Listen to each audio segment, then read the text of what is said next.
Thank you for joining our NHD Academy Campout session entitled, How Much Does Culture Really Affect the Transaction? My name is Jeff Bukowski, and I'll be your host for this session. I'm the Southern California Director of Sales for First American NHD and JCP LGS Disclosures. There will be some time for Q&A after the presentation, so please hold your questions until the end. And now, it is my pleasure to introduce our speakers, Jennifer Castajon and Daryl Freeman. Jennifer is the Marketing Director for First American Strategic Markets. She worked as a business advisor and Peace Corps volunteer in Nicaragua for 3 years. After returning to the US, she earned her MBA with a specialization in international marketing from the Monterey Institute of International Studies. Joining Jennifer is her colleague, Daryl Freeman. Daryl is the Market Integration Manager with First American Strategic Markets. He also serves as the chair of Leading Edge, a diversity, equity, and inclusion committee at First American. Daryl works consistently with many multicultural real estate trade organizations and has been the keynote speaker at several national and international conferences. Here to gain insight into how cultural nuances affect a successful closing, along with some tips and tools for improving your multicultural homebuyer's closing experience, please join me in giving a warm welcome to Jennifer and Daryl. Hello and welcome to our class. This is First American's cultural class on how much does culture really affect the transaction. We are really excited to be here today at the NHD Campout, so thank you for the invitation. I'll be introducing myself and my colleague here, Daryl Freeman, just to kind of give you a little bit about us. Daryl Freeman has been working with First American now for a little over, I think, 15 years. We've been working together a long time, and he's phenomenal. He has been in the field really working with realtors hand in hand for the last 15 years. Plus, he was actually a realtor before coming on to work at First American. He's a fantastic resource, knows so much about culture, and has been out there talking to agents, lenders, attorneys throughout the years, just to really find out what really works and doesn't work throughout the nation in the different marketplaces. And he's a phenomenal speaker. You'll see that in just a minute. And that was because he was a minister of a very large church beforehand. So he has a lot of fans out there. I love working with him. He's a great resource. And we've been together quite a few years, Daryl, right? Working together. For sure. Thanks, Jen. Sure. Myself, I'm Jennifer Castajon. I also work with First American. It's been about 17 years. I just had my anniversary. And doing multicultural marketing. I love it. It's one of the things that really makes me excited about coming to work. When Daryl and I get to travel around and really talk to realtors and other practitioners about the transaction. What are those different things? My background really lies in marketing, and particularly in Hispanic marketing, because I do speak Spanish fluently as I was a Peace Corps volunteer in Central America for a couple of years, and came back and really got my master's in Hispanic marketing, really trying to find out how does business and culture really play a part together. So that's where I get excited. Daryl and I love talking to people out in the field and really just kind of going, looking what's working and what's not working. Yeah, that's right. Let's jump into this. I think it's exciting to hear where are the numbers, and we always do this because it's something that's important with when we're talking about culture. What do we mean? Who are we talking about? Where the numbers stand currently in the different populations. So with that being said, you can see on the screen here, this is population and median household income. So this is the US as a whole. And of course, this will vary by marketplace, and that actually we can help you with that through your rep, your NHD sales rep. But the fact is that we look at the overall US, and you can see that currently the population is a little under 331 million people. Over the next 5 years, we're going to see growth of about, as we look at that, about 9.6 million people. So that's quite, good growth. We all know that.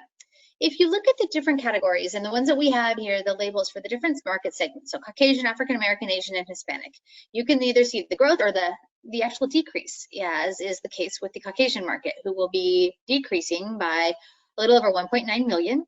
You can see the African American market increasing by 1.6 million. Asians by 2.5 million over the next 5 years, as well as Hispanics, 6.4 million. So good growth. As we see that, when we're looking at the as a whole, what does that mean for us? If you are looking at how are you going to look at your marketing plan differently or your business a little bit differently, and who will be your future customers? 100% of all population growth in the United States over the next 5 years will be multicultural. That's important. That's important to know. What also is very important to know in our business is income. Who is considered a viable segment when we're looking at first-time home buyers? We know it's a difficult market right now. We're very, very much aware of that. And we know that depending on what part of the country you're in, affordability is very tough. Interest rates are high. We see those. We also know there's quite a few programs out there that are really available in helping first-time home buyers get in. Let's look at those incomes. So if you look at median income, median means the midpoint. So that means half of the population makes more and half makes less. So the overall is about 67,000, almost 67.5, and the overall median income of the U.S. You can see the different incomes there as you look through. Caucasians almost at 72, African Americans at 45,000, Asian at almost 96,000, and Hispanic at 55. So depending on your marketplace, depending on your area of your city, town, or wherever you are, those will vary and those will also totally depend. So it's really, this is just to kind of give a lay of the land of the overall general US, but regional and city specific will be much more important as you're taking a look and drilling down to what segments are most present, with the most growth and the most viability in your area. So let's also dig into what we mean when we say the word Asian, and that's a label for many, many, many different cultures, actually 60 plus cultures in the world. And so we wanted to give you a breakdown. This is just breakdown by population.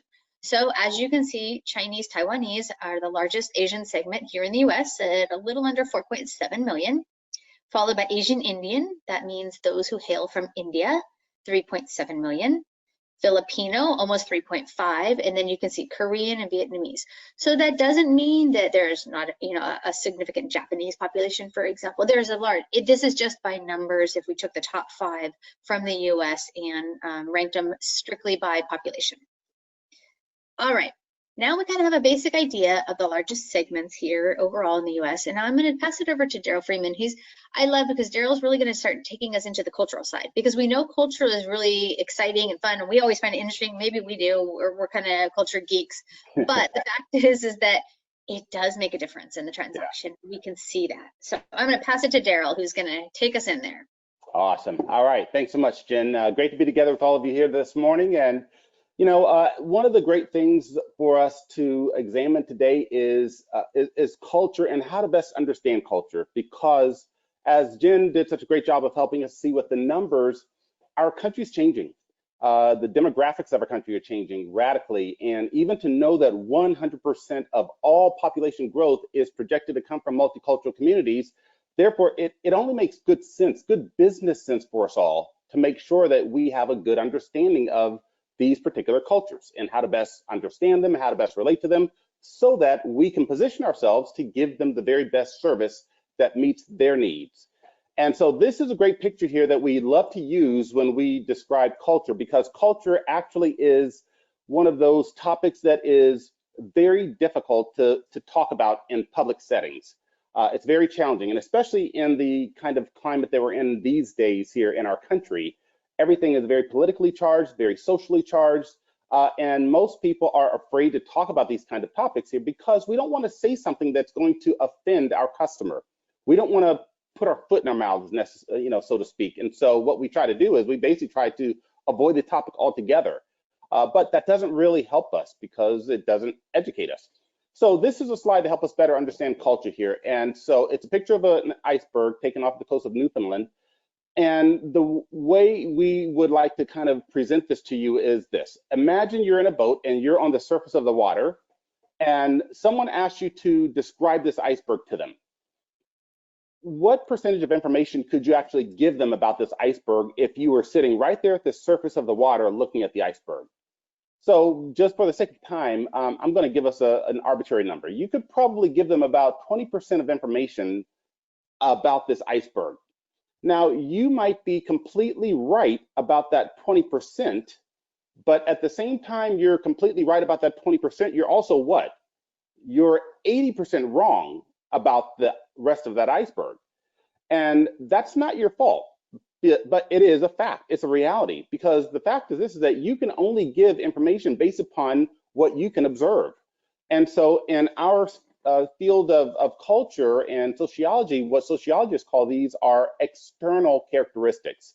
So you can only give information based upon things that are external, that are on the surface of the water, things that you can see with your eyes, that you can hear with your ears, things that you can observe very readily. And so those are very important characteristics of a person's culture, but they're not entirely accurate. They don't tell the whole picture. That's probably the best way to say it. So some external characteristics are things like a person's language. So when you hear a person speak and they're speaking Spanish, for example, or maybe they're speaking an Asian language, yes, that can give you an idea of their culture, but that doesn't tell the whole story. Just because they're speaking Spanish doesn't mean that they are from Mexico. Or just because they're speaking an Asian language doesn't mean that they're Chinese. And so those are external things. Another thing is a person's dress. How we dress can give us some cultural clues as to which culture we might be a part of. The type of art that we appreciate, the literature that we read, the food. Oh, that's a really good one. These are all external characteristics. They give us a little glimpse into that person's culture, but not the whole story. Only about 20% of information. So if you were to make your assumptions of that person's culture based upon only that 20%, you now run the risk of crashing into the iceberg. And so that's a major mistake there. So that's why you don't want to just look at the externals, because the most important part of that iceberg are not the things that are above the surface. The most important part of the iceberg and the person's culture are the things that are beneath the surface. And we call those internal characteristics. So what are some of the internal characteristics of a person's culture? Wow, look at how many of those are. So what we can see is that just the disparity there, there's such a big difference here in terms of internal. So internal characteristics are a person's family roles, their gender roles, a culture's attitude towards school, their personal space. In one culture, what they consider to be acceptable personal space is really close, almost face to face. In another culture, that is highly offensive, and they want to be farther back, a foot or 2 feet away. And so it's not right, it's not wrong, it just is. Also, core values, beliefs, and assumptions are really important there. Religion is a major part of a person's cultural characteristics and their cultural clues. And so what's the whole point here? The whole point is this, is that we're all very different based upon our cultural background. Our culture gives a lot of clue into who we are, and it shapes who we are. And it also has an impact upon what we desire and what we like and what we don't like as well. And so, so I think that's the big thing for us to be able to realize, is that culture is very, very deep. And it's also something that is beneath the surface. And so we have to spend the time to learn about each other's cultures so that we can best tailor the service needs of our clients in that respect. And so that's very important, because culture affects how we deal with our family, culture affects how we mourn our dead, culture affects how we raise our kids, how we revere our elders. And here's another really important thing for us all to understand. Culture also affects in a huge degree how every person buys and sells. We also do business and have business interactions and business deals based upon our cultural influences. And so that's why it's important for us to understand a bit about culture. No culture is more right or more wrong than another culture. We just are. They're just very, very different. Okay, let's go ahead, let's move forward a little bit here, and let's look at this in a little bit of a deeper way as well too, and that is that hopefully you've understood a little bit about why we need to understand some cultural nuances here. But the other thing is, in a business sense, why is it important for us to talk about culture? And the reality is this, is that there is simply a lack of familiarity with how we practice real estate here in the United States versus almost any other place in the world. The way we do real estate here in the United States is so unique. It's so different that when you have a person who might be coming from another country, or even if they were born in this country, most people just simply don't understand real estate. So that's why it's important for us to explain these things in a way that our customers and clients can best understand them.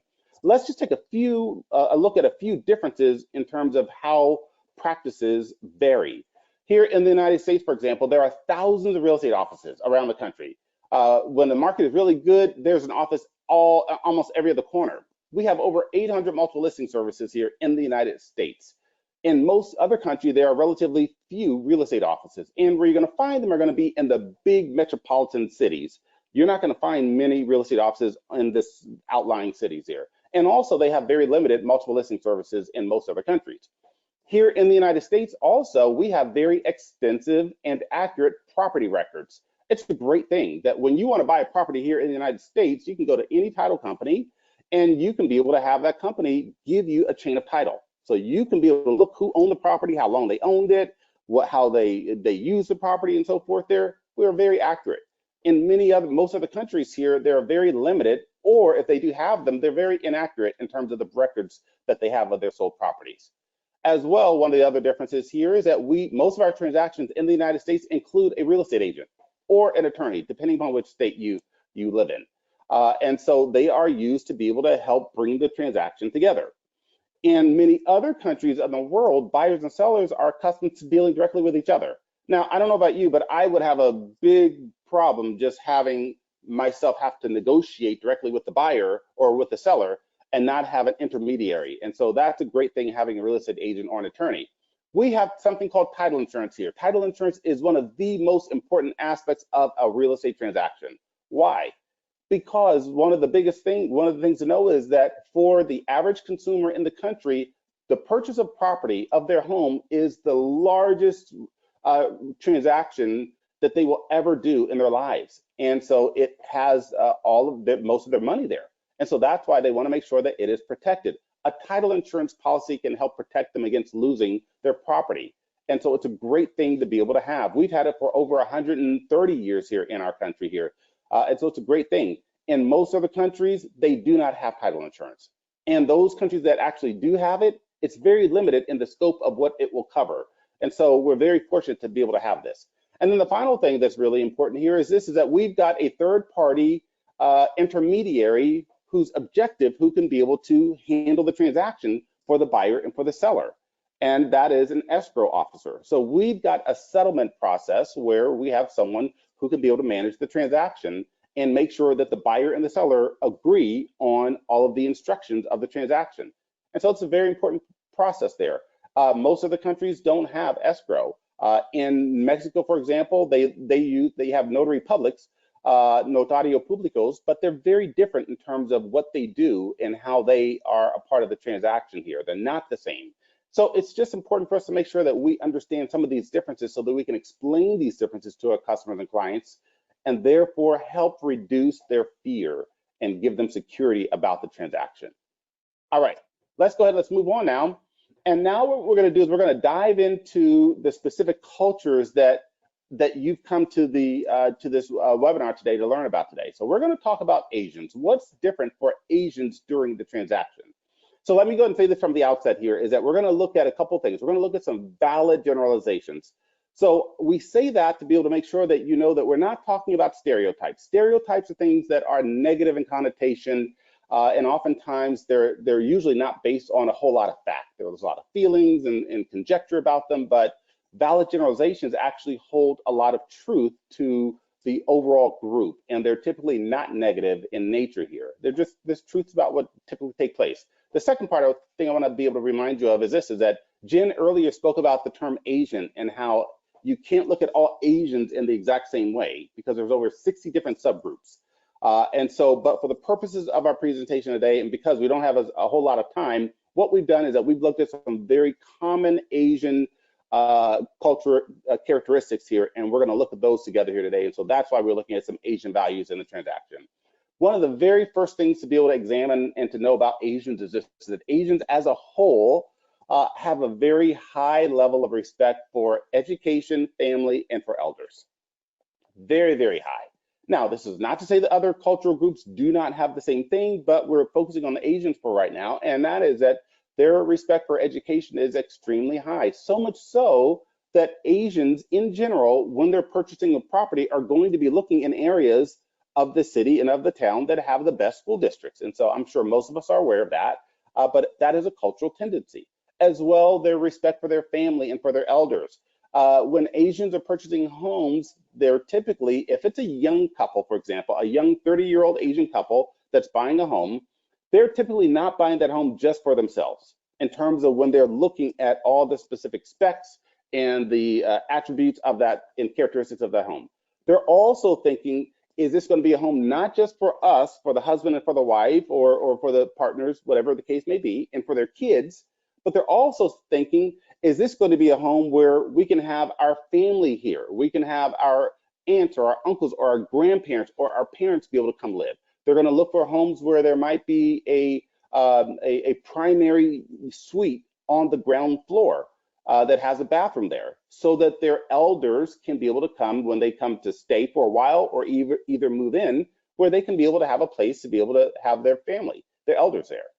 Their respect for elders is extremely high, because in the Asian culture, age and being old is considered a virtue. It's a sense of sageliness and wisdom. So they very much respect their elders.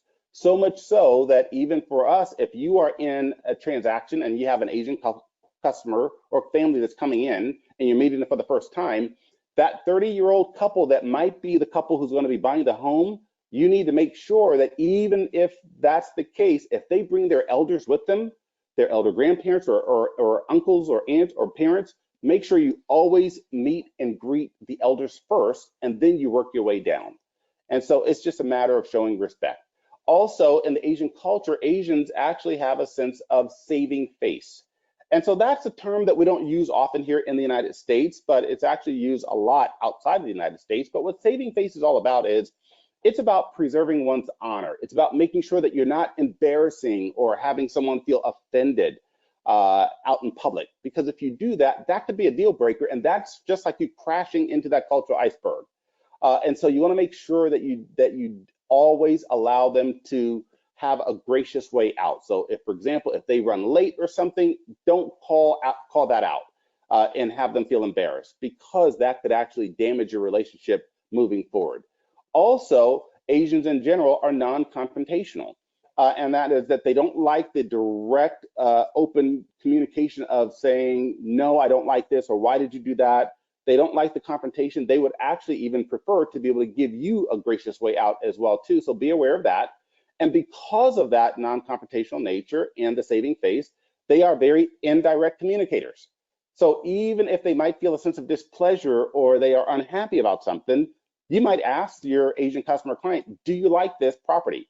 They might smile their heads and do this and nod up and down. In the Western culture, that means, yes, I like it. But that doesn't mean I like it if you are of Asian culture or Asian background, because smiling and nodding your head, what that typically can mean is, I hear you, I understand what you're saying, or I'm considering what you're saying. So just be aware of that. They are indirect communicators. Look at the blue box there. For us as Americans and Westerners, we are very direct communicators. We get right to the point. We say what we mean what we say. We don't like to waste a lot of time. That's just how we are.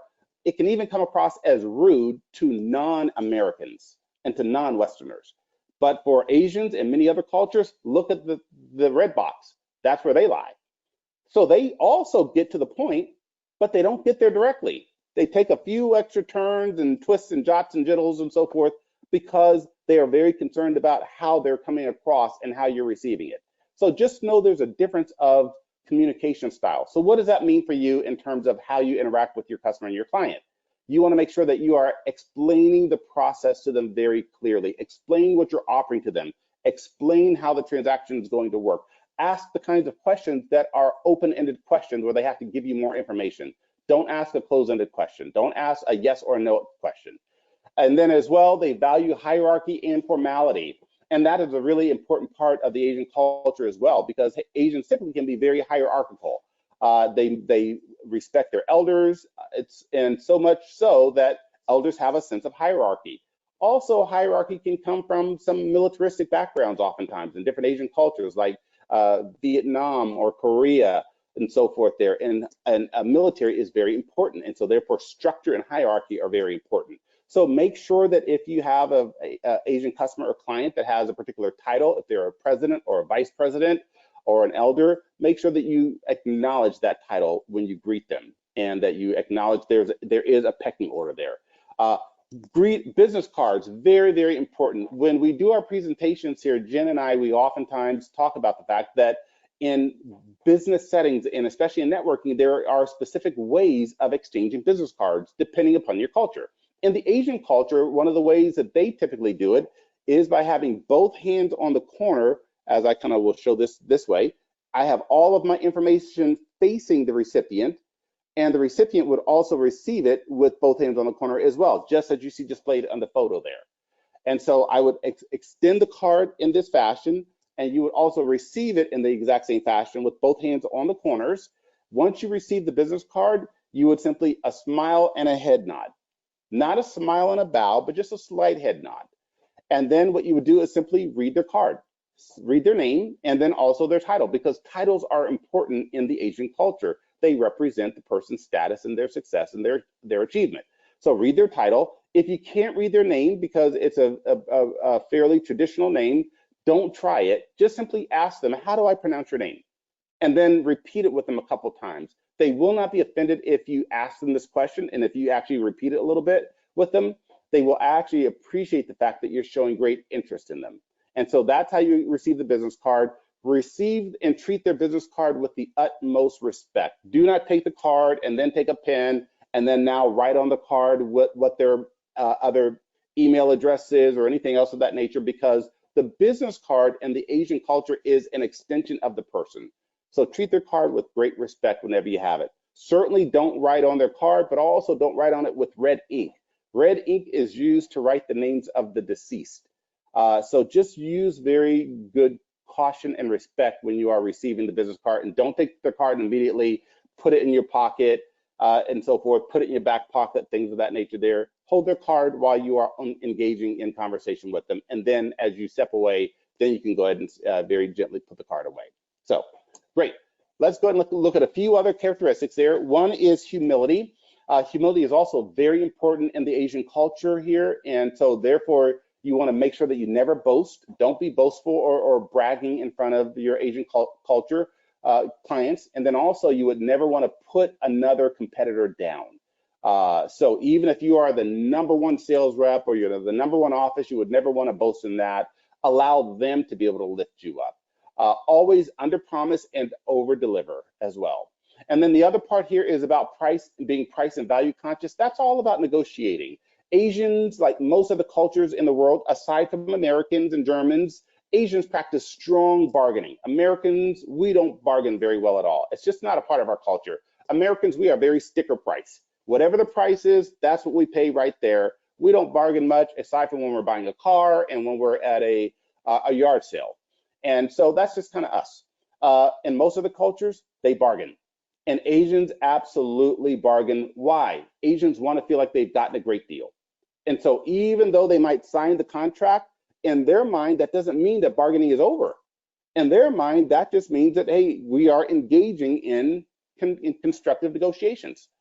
So you need to understand that, and you need to make sure that you're explaining what's going on in the process when they sign the contract there, that is the end of the negotiations and such. And so here's the key with what we would encourage you with when it comes to value, when it comes to bargaining, is that don't get stuck on the price. If you just dig your heels and say, this is the price, this is what it is, and we're not moving off of it here, now you've kind of made it contentious, and you don't want that. The best thing is this, is to say, Mr. Chan, Mrs. Nguyen, I want you to know that this is what the price is, but let me help you understand the value that you're getting for paying for this. This is the value you're getting from our service, the value of the property, the value of whatever the case is. Emphasize the value over the price. Let's look at a few other things here too. And then also we will look at Oriental. Oriental is a term I want to be able to make sure that we all are in agreement on this here. We can have an Oriental lamp, we can have an Oriental rug, you can have Oriental art, you can have an Oriental vase. What you cannot have is an Oriental person. The term Oriental is considered a negative and derogatory term. that should never, ever be used when referring to an individual. It was a term that was used years ago here, but now it's an archaic term with lots of negative connotations to it. So please don't refer to anyone ever as being an Oriental in that sense here. Refer to them from their country of origin if you know what it is in terms of being Vietnamese, Malaysian, Singaporean, whatever the case is. And then the final thing I would leave you with here for the Asian culture here is a small word that is QI. And the way that word is pronounced is chi, like a chia pet. What is chi? Chi is a very, very, very important concept in the Asian culture that is all about positive energy flow. Energy flow is extremely important in Asian culture because they want to make sure that they have a positive life force flowing throughout every aspect of their life, not just their health, not just their finances, but also their business dealings. And so we will see Qi being having a very prominent role in everything that they do. If you go to Asian countries, you'll find buildings, the architecture that is built based upon the concept of Qi with how they construct things so that they can be wind flow, positive wind flow that goes through the certain aspects of the building. A few things that we should be aware of with Qi are numbers. Numbers are also very important in Qi. The numbers 6 and 8, those are considered the lucky numbers because 6 is the number that represents happiness and 8 is a number that represents prosperity. The number 4, on the other hand, is a negative number because 4 sounds like the word for death. And so you want to avoid using the number 4. And so those are things that just you want to make sure that you are aware of. And so these can be affected by dates that you might have a closing, where if the closing is happening on the April 4th, 2024, that might be a date that they would avoid, or April 14th. Be aware of those numbers in that respect there. All right, that's enough for us to talk about the Asian culture for this moment here. Jen's going to get into, oh, I forgot one thing here, and that is our multicultural website. My apologies. One of the great resources that we have available to all of you is our multicultural resources website, and that's it right there, firstandmulticultural.com. Any of the sales reps that have invited you today can help you have access to these, but they're great. This website is in 6 different languages that you can see that are listed there, and we've got 10 videos in each of the 6 languages to help your customer better understand the process here. So I would highly encourage you to go check out this website. All right, great. Thank you, Daryl. Lots of information, lots of really good information. So at this very moment, we're going to kind of pivot over to really talk about your Latinx customers. Latinx being a term that is one of the newer ones, I believe, that we've heard in the industry here and there. Some are more are using it. When we say Latinx, we're referring to your customers who are, you've heard the term Hispanic or maybe Latino, Latinx, and the X stands for, it makes it gender neutral. So meaning Latino is for male, Latina was for female, so Latinx is more of, I think, the more modern term that is being used. You'll hear me use them interchangeably. They are interchangeably used with Hispanic, etc. So we'll kind of use those, but I wanted to kind of give you, in case you are wondering, what does that actually mean, or did they do a typo on the screen? So let's go ahead and jump in. I love looking at the different, as we jump into the differences in the Hispanic culture, or the Latinx culture, as we kind of navigate. Depending on where you are in the country, you'll see differences in which countries have a larger segment. So I want you to first take a look at the list that's on your screen. Take a look at this list. This is the populations of the numbers of Hispanics worldwide. As you're going to see there, it's a little under 510 million. So as you look through that list, the populations to the right in red. So tell me, if you're thinking about it and looking through the list, which one would be the top, the home to the largest number of Hispanics in the world? Hopefully you've kind of made your way through that list and you realize that it's Mexico. Mexico is the largest with 123.2 million in population. What would be number 2? If you're still looking through that list, maybe you picked out, some people say Colombia, Spain, on this list just by population. Spain at 48.6 would make it number 2. So if you know, if we were looking at this, and before I get to my next slide, it's actually a trick question. The US is actually the second largest, the home to the second largest number of Hispanics in the world. with a population of 63.7 million. So we'll get to that right next. I didn't want to trick you for right off the bat, but the fact is as we look at all of the different countries and those who have been classified in the US as, Hispanic countries or Spanish speaking, we looked at those, but we also know that they all can't be, as Daryl explained about the Asian cultures, very, very different, very, very different, diverse languages, religions, in many different aspects. In the Hispanic market, many people put all Hispanics in the same bucket because they share common language. Spanish is that language that really weaves all of the different countries and cultures together. And so we say, oh, well, whether you're Mexican or Venezuelan or Chilean, it's all the same, right? No. And when we look at that, we want to make sure that if we do know our customers speak Spanish, it still is very important that you find out what's their cultural background. And that's the way to ask it also, is what is your cultural background? That can be used with any of our cultures, with Asian, with Hispanics, etc., because we want to get to the end of it. Because a lot of times people will go, well, oh, they hear us and they go, well, where are you from? They hear Spanish and they go, where are you from? And what if they say Houston? Then what? Then you're kind of stuck. You're going, wait a minute, I'm not quite sure, because they very well could be from Houston. They very well could have been born in Houston and raised in Houston. They could be first generation, second generation, third plus, and we'll get to that and what that all means. But what we want you to take a look here at these different countries and knowing that there is diversity in pride of knowing of where you're from. So for example, if you look at a country with a population as small as Panama, for example, 3.7 million, you can be sure that when the World Cup comes around, there are 3.7 million Panamanians screaming wildly and rooting for their team. And there is a great sense of pride.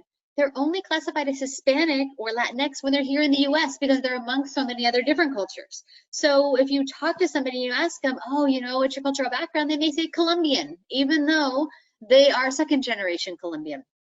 So just keep that in mind and don't make assumptions that just because you're in the Southwest that everybody is Mexican, or just because you're in Florida that everybody is Cuban, even though Mexicans are actually the largest in Florida, but everybody thinks it's Cuban just because of the proximity and the large number in Miami-Dade. So anyway, that's a little fun fact.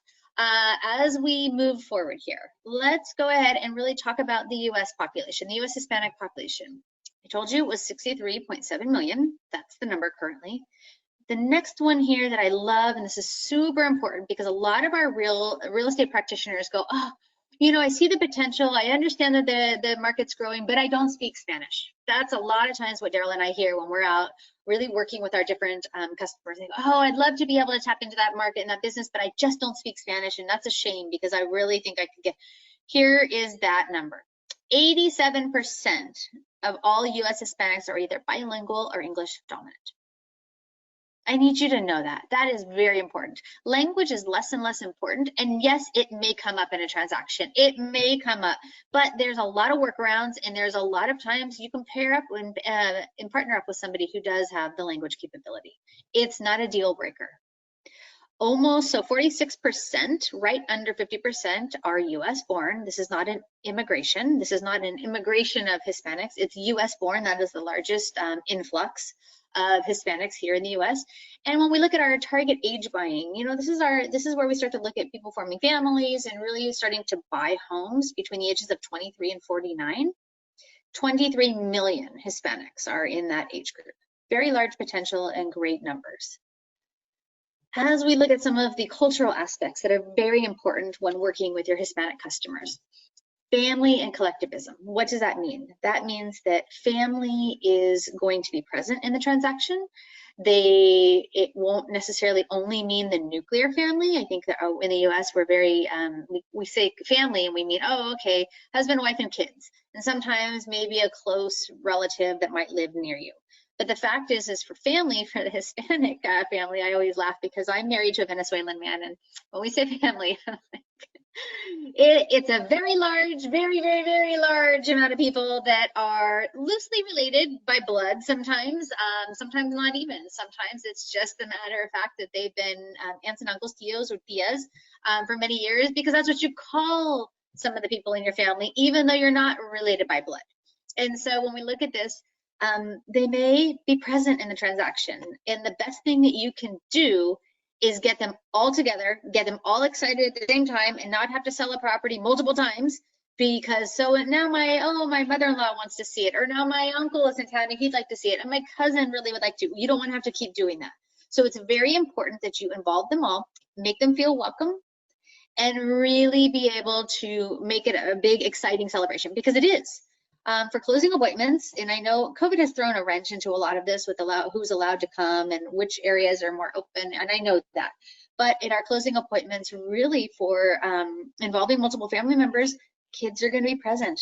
Very, very common that kids are present, and we need to keep them busy. So have something there. Be able to do something that allows kids to keep engaged, whether it be coloring books or activities or toys or movies, whatever it may be.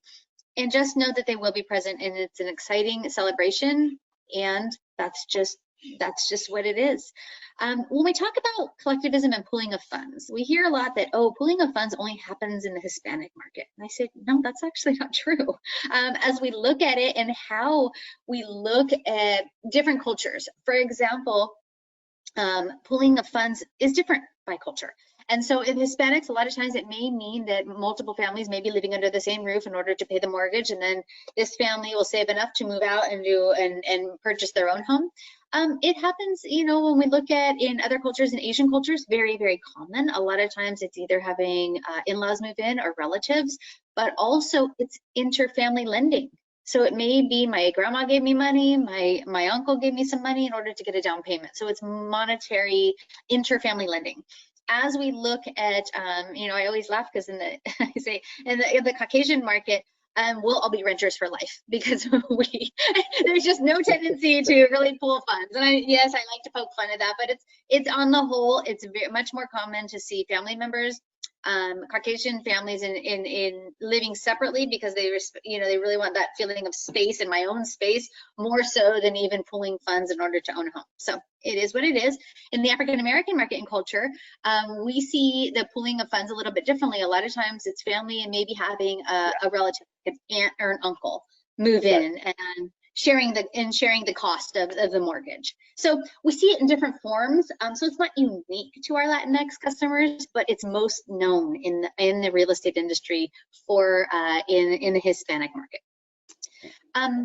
Relationship building. Ooh, I love this one. As Americans, we are always so focused on business. Business is the most, get right to it, be direct, really, it's not personal, it's just business. I can work with people I don't like because they do a good job. But here's where I want you to kind of really take a step back and think about this. Relationship building in the Hispanic market is so very important. They want to like you in order to do business with you. That relationship between business and personal is very gray. It's very, very fuzzy. It is really a matter of taking the time to personally get to know them. It doesn't have to be an investment of, years and years. No, we're talking about, at the very first meeting, don't jump straight into business. Ask about the family, the kids, the areas that they're looking at, the schools, and just something you may have in common. It's what will help, I think, our Hispanic consumers really kind of lower the anxiety level, because they are a little bit nervous about making the largest purchase. All of us are really nervous when we go through this process. But making the largest purchase, the best thing is that you can really sit down, get to find out a little bit about them personally, so that they can look you in the eye and go, ooh, I like him. I really like him, and I feel good about this. That will help to have the business part follow and make it much easier. Okay. Last on here is time. Oh, time. We always hear about time, and that, my Hispanic customers were late. My Latino customers didn't show up on time. If our escrow officers, at the end of the month, that doesn't go over so well. At the beginning of the month, they're like, oh yeah, culture is great. At the end of the month, when they're closing files and everything's kind of going crazy and people show up 30 minutes, 35 minutes late, it's not pretty. How do we control it? You set boundaries, and that means calling ahead of time and saying, hey, Mr. and Mrs. Gonzalez, I have a closing with you tomorrow at 3. We have a lot to get through, a lot of documents to get through. So if you get here right at 3, we'll have time for you to read through them, ask questions, and feel, very confident about everything, and make sure that we have enough time. My next closing appointment is at 4. So if you get here right on time, we will be able to get through those easily. If not, we may have to reschedule or make sure that we schedule for a time that you can be here and have enough time to go through everything. Same thing with real estate and realtors. I hear this all the time. If you're going to show them 4 properties, our appointment's at 4 tomorrow. And I have 4 properties to show you. If you're here right at 4, we can see all of them because my next appointment is at 7. That takes the burden off of you of having to reschedule or feel like you're cutting out early, or they think that you're not doing a good job because you've had to, cut it short. Then it's on them, and it's okay. They will make themselves either there or not, and then they have opted in or out. That's really what's important. Okay, the next question that we really get that's very common is about generations. What does first generation mean? What does second generation mean? So let's go through those. This is really what it is. And we were really learning about this when we were putting this together. This actually is relevant for all different cultures. So whether it's Chinese, Korean, Filipino, this is the same relevance. We usually do it because it's most mentioned in the Latinx market. So first generation, what does that mean? That means that they are foreign born.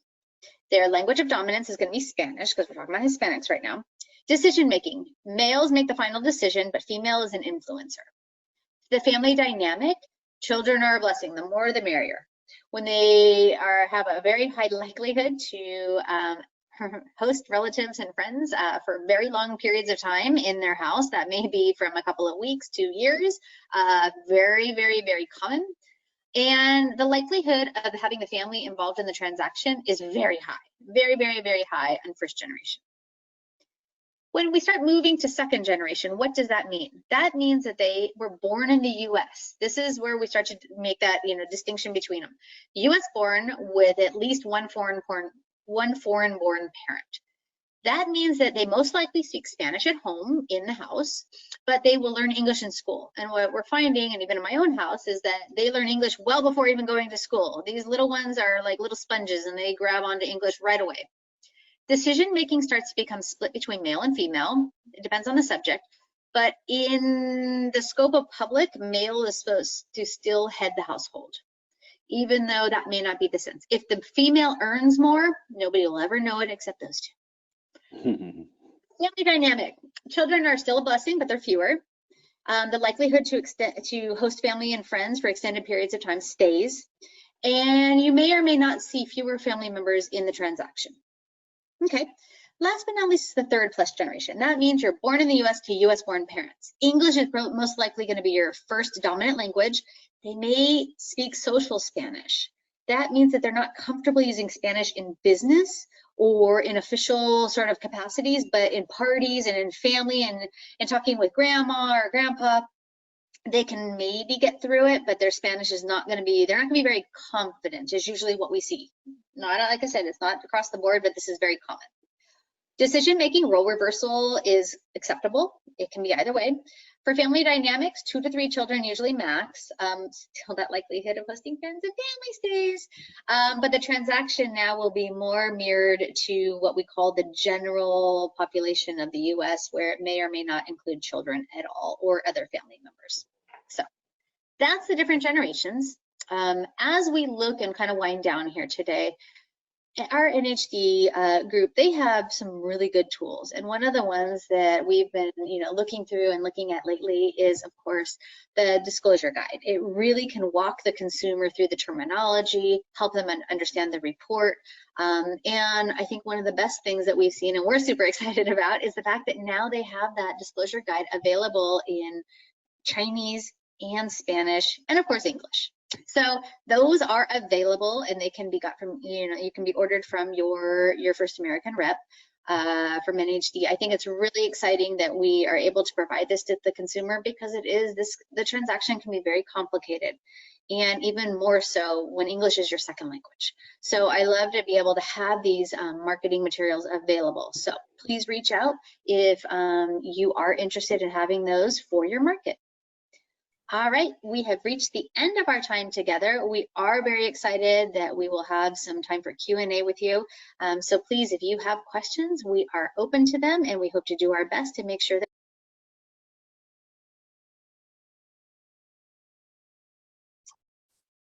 All right.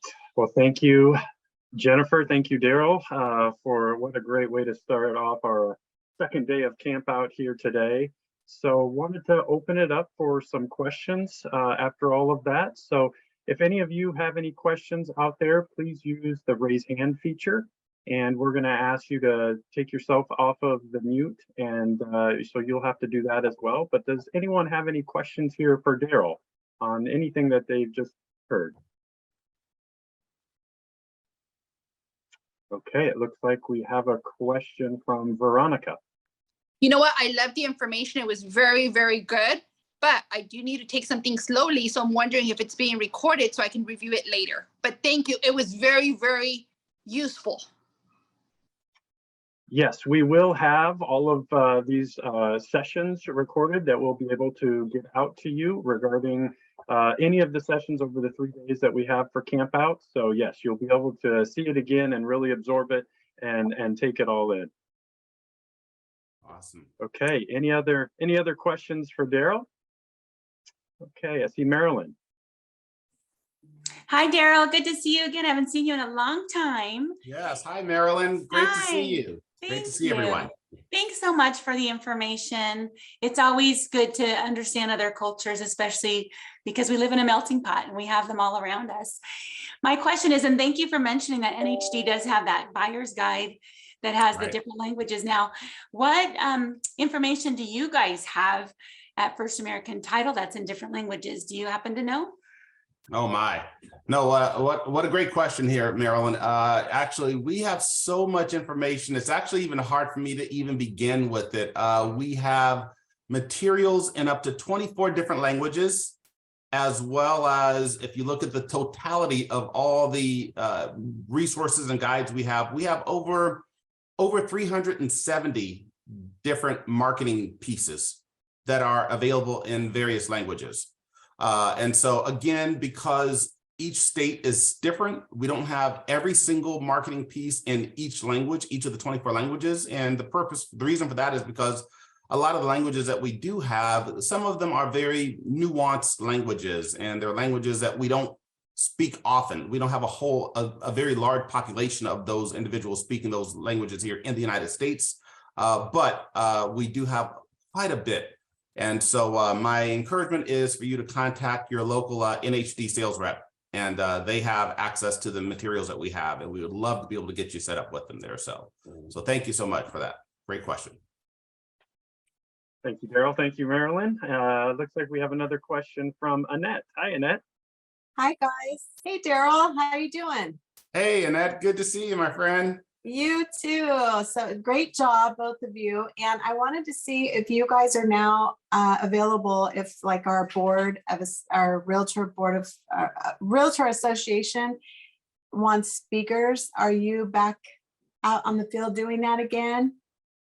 Yes, very good question here. Yeah, we are available. So we'll just need to kind of discuss it. And so we can discuss it here offline. And, you and I and Marilyn, we've all had conversations, Josh Cantrell, so forth, about how to be able to do that, just because the market is as it is right now, as we all know that. So we're being very careful and judicious with how we spend our money and travel dollars and everything else of that nature there. So yeah, let's discuss it and make sure it's a good situation there. So would love to be able to do it.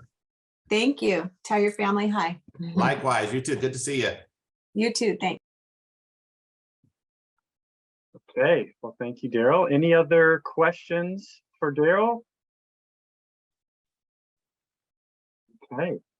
Daryl, I know you touched on it a little bit earlier in your presentation, but I think some of the nature of what we've seen with the environment of today, some of the negativity, it can be very polarizing as well when it comes to culture, to politics, to a number of different things. So, and again, a lot of conversations throughout the day with clients, co-workers, things like that. Are there ways to kind of rise out of that negativity and get to a place where some of those conversations are more constructive and we can get to a positive place? Any suggestions on when we experience that, what we can do? What a great question, Jeff. So we talk about questions that make us lay awake at night and stare at the ceiling. Unfortunately, that is one of the topics there, because you're absolutely right, is that we are in such a highly charged world right now. Our country is just, it might be the most divisive it's probably ever been. And so with that, the typical response is to let's just kind of be quiet, let's avoid it, kind of like a hand grenade sitting in the middle of the room. If we don't go close to it, if we don't touch it, it won't explode. And that works for a little while, but as we all know, the hand grenade is still there. So, at some point you're going to have to deal with it. So the response that I would give you is simply this, and this is to everyone.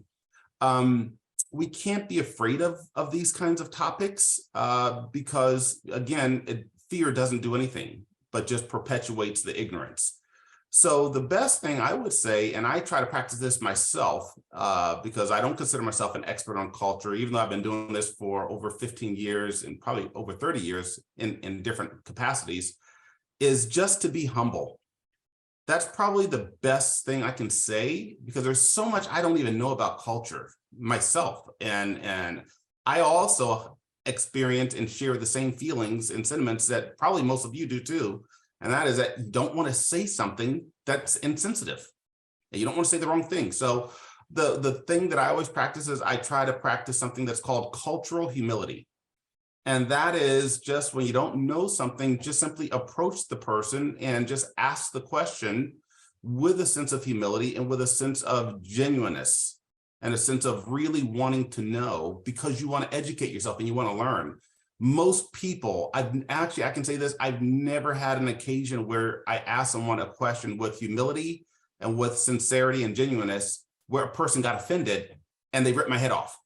In fact, just the opposite happened, where they actually were stunned that I showed that level of eagerness and concern and humility and curiosity, that it basically drew us closer.